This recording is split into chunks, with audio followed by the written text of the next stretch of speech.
أهلا ومرحبا بكم في عالمنا.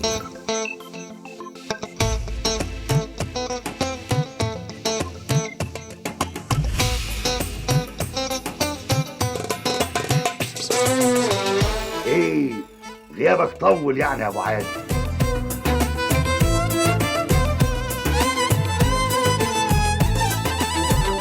جاتها كسر حقه. الله، ورث ايه اللي بتتكلم عليه، هي ولا بنتي؟ انا ما اقبلش المسخره دي ابدا. وان كان على شرف بنتك، شرف بنتك من صام، وانا اللي هجيب لها حقها ان شاء الله. استجير بالله سبحانه وتعالى، كلنا بنستجير بالله يا عبد ابو ركان. وانا هعمل ايه؟ وبعدها لك يا وليه يا خرفانه، انا مش كنت بطلت الخصله دي؟ انا مش كنت منعتك تعملي كده، تخضيني وتفزعيني؟ لازم تجعري من ورا ظهري.